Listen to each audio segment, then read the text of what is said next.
أعوذ بالله من الشيطان الرجيم بسم الله الرحمن الرحيم إنما يعمر مساجد الله من آمن بالله واليوم الآخر وأقام الصلاة وآتى الزكاة ولم يخش إلى الله فعسى أولئك أن يكونوا من المهتدين. اس لیے یہاں پر فرمایا کہ انما یعمر مساجد اللہ کی مسجدیں تو وہ لوگ آباد کرتے ہیں، یعنی مسجد میں آنے کے جو اعمال ہیں وہ کرتے ہیں.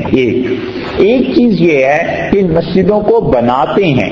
اسی لیے رسول اللہ صلی اللہ علیہ وسلم نے مسجد کے بنانے میں بھی اجر کی بہت زیادہ ارشاد فرمائی ہے. بات امام ابو حنیفہ رحمۃ اللہ علیہ کہتے ہیں کہ میں جب گیا حرم میں بیت اللہ میں تو اس پہ انس رضی اللہ عنہ رسول اللہ صلی اللہ علیہ وسلم کے خادم بیٹھے ہوئے تھے، اور انہوں نے یہ حدیث ہمارے سامنے بیان کی کہ رسول اللہ صلی اللہ علیہ وسلم نے فرمایا جس نے اللہ کے لیے مسجد بنائی، اگرچہ وہ اتنی چھوٹی ہو جتنی ایک چڑیا کا گھر ہوتا ہے، ایک چھوٹے سے پرندے کا نام ارشاد فرمایا کہ اتنی بھی ہو تو بھی اللہ اس کو قیامت میں جنت میں ایک گھر دے گا اللہ تعالیٰ، چاہے وہ اتنی چھوٹی مسجد اللہ کے لیے بنائے. تو مسجدوں کا بنانا، ان میں انتظامات کا کرنا، عبادت اور سہولت کے لیے اور طواف اور اعتکاف کرنے والوں کے لیے، اور جو لوگ بھی خدا کی کسی رنگ ڈھنگ میں عبادت کرنا چاہیں جو شریعت کے مطابق ہے، سب لوگ اس میں آ جاتے ہیں. اسی لیے مساجد کے بنانے کا ثواب بھی بہت زیادہ ہے، اور ایصال ثواب کے لیے فقہا نے اس کو ترجیح دی ہے کہ کوئی انسان ایسا کام کرے جس کام کے دوررس اثرات نکلیں، جو کام کئی مدت تک عرصے تک جاری رہنے والا ہو. حتیٰ کہ اختلاف کیا ہے شوافی اور فقہائے احناف نے کہ ایصال ثواب میں کیا قرآن پاک کی تلاوت کا ایصال ثواب کیا جا سکتا ہے یا نہیں، اور شافعی حضرات اس بات کو نہیں مانتے. وہ کہتے ہیں کہ قرآن پاک کا تلاوت کا ایصال ثواب نہیں کیا جا سکتا. حنفی فقہا اس کو مانتے ہیں، اور وہ کہتے ہیں کہ رسول اللہ صلی اللہ علیہ وسلم نے بتایا ہے کہ ایسے اعمال کرو جو اعمال دیر تک جاری رہنے والے ہیں، جن اعمال کا فائدہ متعدی ہے، جلدی ختم ہونے والا نہیں ہے. اور حنفی فقہا کہتے ہیں کہ جو بھی نیکی کا کام آپ نے کیا ہے، اس کو آپ دوسرے کو دے بھی سکتے ہیں، دوسرے تک پہنچا بھی سکتے ہیں. حتیٰ کہ اس پہ انہوں نے بحث کیا ہے کہ فرض نماز کا ثواب بھی بخشا جا سکتا ہے یا نہیں. پھر وہ کہتے ہیں محققین میں جو یہ اس بات کے قائل ہوئے ہیں کہ ثواب جو ہے وہ کسی کو دے دینے سے اپنا ثواب کم نہیں ہوتا، یعنی ثواب جو ہے وہ تقسیم ہو کر نہیں پہنچتا بلکہ ہر ایک کو پورا پورا ملے گا. وہ فرض نماز کی ایصال ثواب کے بھی قائل ہیں. شامی میں انہوں نے اس مسئلے کو تفصیل سے لکھا ہے، اور جن حضرات کا قول یہ ہے کہ ثواب تقسیم ہو کر پہنچتا ہے، وہ یہ کہتے ہیں کہ ثواب تقسیم ہو کے پہنچے گا، لہذا فرض نماز کا ثواب کسی کو نہ دے، وہ اس کی ذات کے لیے رہنا چاہیے. کچھ بھی ہو، یہ تو ایک فقہی بحث ہے، مگر یہ کہ ایصال ثواب کے اعتبار سے وہ کام، اس کو تو بہرحال سارے ہی فقہا ترجیح دیتے ہیں کہ جو چیزیں دیر تک کام میں آنے والی ہیں. مثلا حدیث میں آیا ہے کہ کوئی آدمی کنواں کھدوا دے، تو رسول اللہ صلی اللہ علیہ وسلم نے بتایا ہے کہ اس انسان کو کنواں کھدوانے کی وجہ سے جب تک وہ کنویں سے لوگ سیراب ہوتے رہیں گے ثواب ملتا رہے گا. اسی طرح مسجدوں کا بنانا بھی اسی میں شامل ہے کہ مسجدیں بنائیں. مگر آپ کے ان دیار میں یورپ میں مسجدوں سے کہیں زیادہ ضرورت لوگوں کو تعلیم کی ہے. اسلام کی تعلیم کو عام کرنا چاہیے، علم کو عام کرنا چاہیے. مساجد یہاں بن رہی ہیں، دھڑا دھڑ بن رہی ہیں، اور بڑے فخر سے لوگ کہتے ہیں کہ جی چرچ خریدا اسے مسجد میں تبدیل کر دیا، لیکن وہ یہ نہیں سوچتے کہ جتنی بڑی تعداد میں مساجد بن رہی ہیں، مسلمان کہاں ہیں، نمازی کہاں ہیں. تعلیم نہ ہونے کی وجہ سے یہ اگلی نسلیں کہاں سے نماز پڑھیں گی؟ وہ مسلمان رہیں گے تو نماز پڑھیں گے، مسلمان ہی نہ رہے تو نماز کہاں سے پڑھ لیں گے؟ اس لیے وہاں پر بھی آپ دیکھیں اسپین میں اتنی بڑی بڑی مسجدیں، سب چیزیں قائم ہیں، لیکن مسلمان ہی نہیں، نماز پڑھنے والے ہی نہیں ہیں۔ تو مسلمان کیوں اس بات کی فکر نہیں کرتے یہاں کہ وہ مسجدوں کے سے ہٹ کے ادارے بنائیں؟ مسجد میں تو نماز پڑھنی ہے، وہ تو عارضی طور پر بھی پڑھی جا سکتی ہے، ادارے بنوانے چاہیے تاکہ ادارے افراد کو پیدا کریں اور پھر ایک نسل پوری افراد پہ مشتمل ہو۔ آہستہ آہستہ ساتھ ساتھ مسجدیں بھی بنتی رہتی ہیں لیکن ادارے نہیں بناتے۔ مسلمانوں نے اس ملک میں کتنے اپنے اسکول بنائے، مسلمانوں نے اس ملک میں کتنے اپنے کالج اور یونیورسٹی بنائی ہے۔ 50 سال ہو گئے ہیں اس ملک میں مسلمانوں کو، کتنے ان کے اسپتال بنے ہیں جو شرعی اصول و قواعد کے مطابق کام کریں۔ خاص طور پہ اسکولوں کی تو اتنی کال ہے کہ لوگ اپنے بچوں کے لیے مجبور ہیں کہ وہ پبلک اسکول میں بھیجیں، پھر جو کچھ بھی تعلیم وہاں سے حاصل کر کے آئیں اور جو اثرات ہوں، اور جو 2-4 اسکول قائم بھی ہو گئے ہیں ان کی مالی حالت اتنی پتلی ہے کہ وہ بیچارے سے ٹیچرز نہیں رکھ سکتے، ٹیچرز نہ آئیں تو تنخواہ کہاں سے؟ اب ان مسلمانوں سے کوئی پوچھے کہ بھئی کس نے تمہیں یہ مشورہ دیا ہے کہ مسجدوں میں اتنے لمبے چوڑے چندے دو، وہاں دو، بچوں کی کفالت اپنے ذمے لو۔ مسلمان بچے ہیں، اللہ نے آپ کو زیادہ پیسہ دے دیا ہے، بجائے مسجد میں خرچ کرنے کے کسی بچے کی سرپرستی کرو، اور جی اس کی آدھی فیس کے پیرنٹس دے دیتے ہیں، آدھی میں دیتا ہوں تاکہ یہ بچے پڑھیں، تاکہ تعلیم عام ہو اور مسلمانوں میں خاص اہتمام سے مذہبی تعلیم بھی رہے یہاں پہ۔ اور مدارس اس سے بھی کم ہے، نتیجہ اس کا یہ نکلے گا کہ وہ اور 20-30 سالوں کے بعد اسلام کی ایک نیا روپ اور نیا رنگ آ جائے گا، اور اب بھی وہ نظر آتا ہے، کہیں بھی چلے جائیں کسی اسٹیٹ میں عجیب و غریب فتوے لوگ دے رہے ہوتے ہیں اور عجیب و غریب مسائل وہ کتاب و سنت سے ثابت کرنا چاہتے ہیں کہ جی قرآن نے یہ کہا ہے، یہ نہیں کہا، یہ بات ہے، یہ بات نہیں ہے۔ ایک صاحب نے ہم سے ابھی مسئلہ پوچھا اس سفر میں، انہوں نے کہا بات یہ ہے کہ یہ بتائیے شراب حرام ہے یا نہیں؟ تو ہم نے کہا اب جواب اس کو کس کو نہیں بتا رہی، کون ایسا اس کو نہیں بتا؟ میں نے کہا صاحب ثابت کیا کرنا ہے آپ یہ بتائیے، چھوڑیے اس کو۔ کہنے لگے قرآن نے تو کہیں بھی شراب کو حرام نہیں کہا۔ میں نے کہا اچھا پھر کیا ہوا، پی لیں؟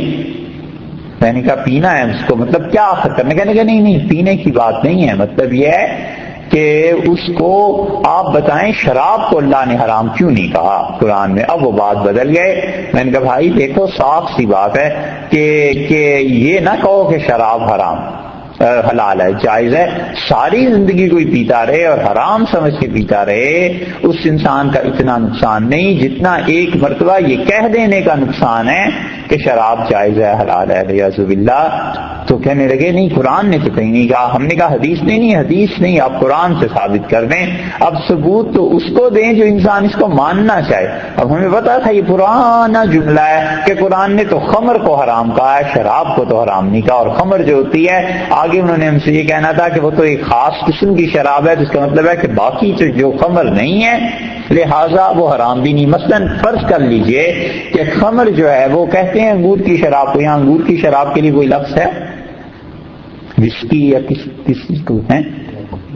وائن کہتے ہیں کھجور کی شراب کو، انگور کی۔ ہاں اب وہ یہ کہنا ہی چاہتے تھے کہ وائن جو ہے چلیے وہ تو ہو گئی، اور وائن کے علاوہ جو باقی ہیں وہ کیوں حرام ہے، اس کی تو کوئی دلیل نہیں۔ یہ ایسی عجیب و غریب اور واہیات باتیں یہ صرف اس لیے کہنے کی ہمت پڑتی ہے کہ اللہ کا خوف نہیں بنیادی طور پہ، اور پھر تعلیم اس سے بھی کم ہے۔ نتیجہ اس کا یہ نکلتا ہے کہ جو چیزیں حرام ہیں لوگ ان چیزوں کی طرف چلنا شروع کر دیتے ہیں۔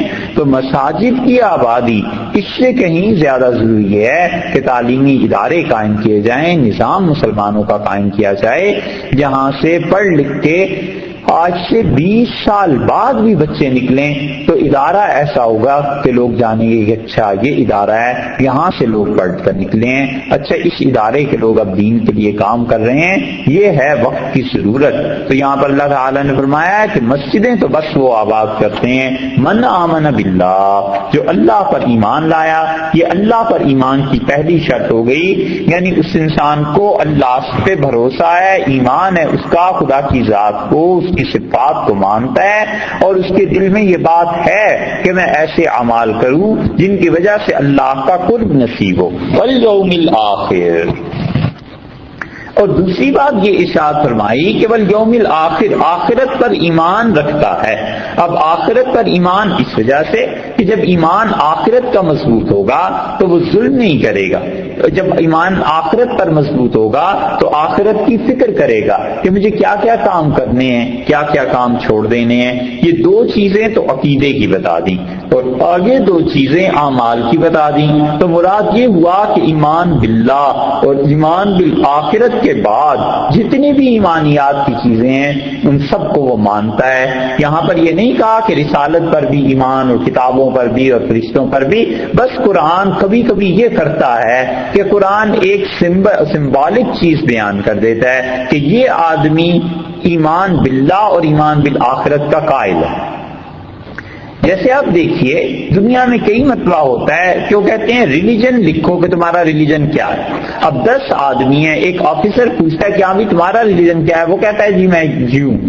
دوسرے سے پوچھتا ہے وہ کہتا ہے کرسچن ہوں، تیسرے سے پوچھتا ہے وہ کہتا ہے مسلمان ہوں۔ تو اب وہ یہ تھوڑی اسے بٹھا کر پوچھنے لگے گا کہ اچھا بھائی تم جب جیو ہو تو تم بتاؤ اس سے عزیر علیہ السلام کے بارے میں تمہارا کیا عقیدہ ہے، موسیٰ علیہ السلام کے بارے میں کیا عقیدہ ہے، مسلمانوں کو کیا سمجھتے ہو۔ مسلمان کو دیکھتا ہے تو یہ تھوڑا ہی پوچھتا ہے کہ اچھا ایمان اللہ پہ، آخرت پہ، کتابوں پہ، اچھا کتنی کتابوں کو مانتے ہو، کتنے رسول پہ، کتنوں کو مانتے ہو۔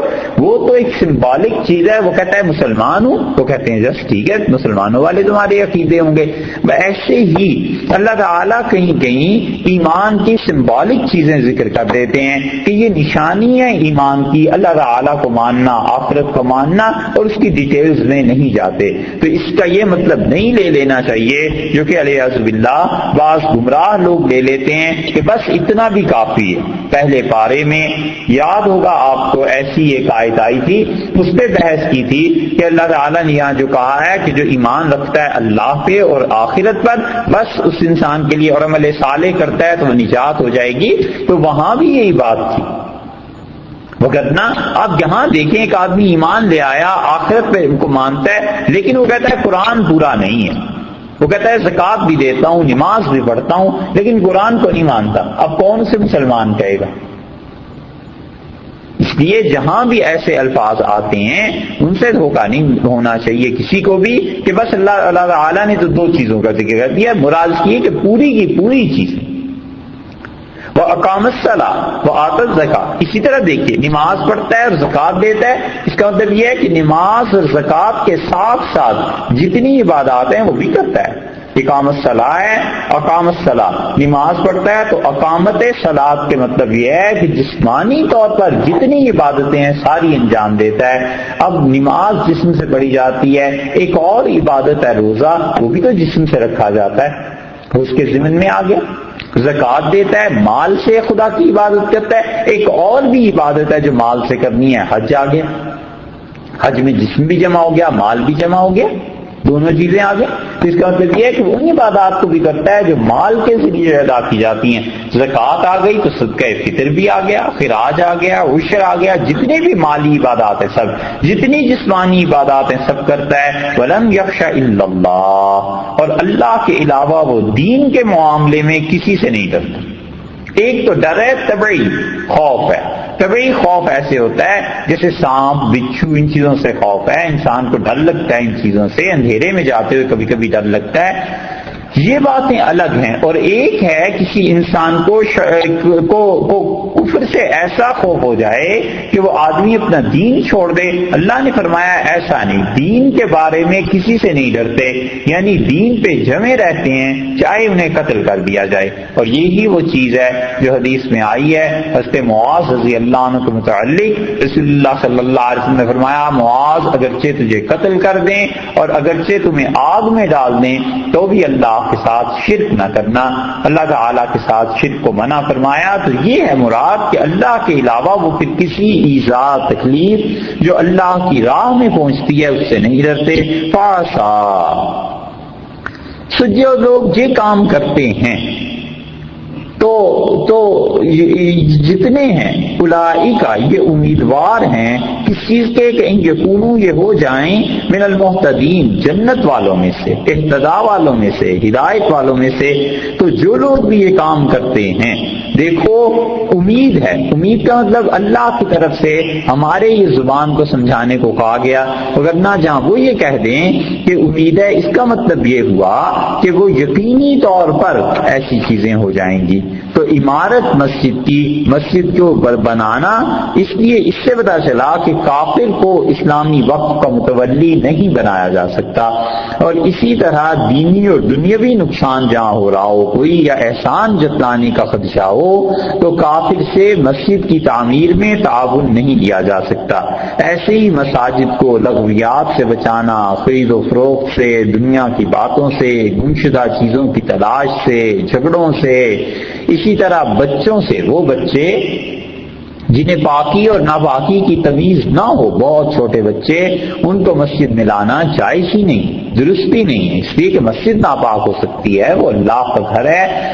جب تک کہ بچوں کو اس چیز کی تمیز نہ آ جائے، یا یہ کہ ہمارے زمانے میں چونکہ پیمپرز اور ایسی چیزیں چل پڑی ہیں جس کی وجہ سے مسجد کے ناپاک ہونے کا خطرہ ہی نہیں رہتا سرے سے، پھر اس صورت میں بھی جائز ہے، وہ بھی چیز درست ہو جائے گی۔ تو لیکن احتیاط کے ساتھ۔ ایسے ہی رسول اللہ صلی اللہ علیہ وسلم نے فرمایا اپنی مسجدوں کو بچانا پاگل لوگوں سے، کیونکہ دیوانہ ہے، پاگل ہے، اسے بھی پاکی ناپاکی کا پتہ نہیں ہے، مسجد کے خلاف کوئی حد تک نہ کر بیٹھے، ایسی چیزیں ہیں۔ تو یہ لوگ ہیں، فرمایا جو لوگ کیا کرتے ہیں، یہ اللہ کے گھروں کو آباد کرنے والے ہیں، اس لیے جو لوگ بھی مساجد کو آباد کرتے ہیں ان سے حسن ظن رکھنا ضروری ہے کہ یہ لوگ اچھے ہی ہیں۔ اسی لیے کہ رسول اللہ صلی اللہ علیہ وسلم جس کو تم مسجد آتے جاتے دیکھو اس کے ایمان کی گواہی دو، مطلب یہ کہ مومن انسان ہے۔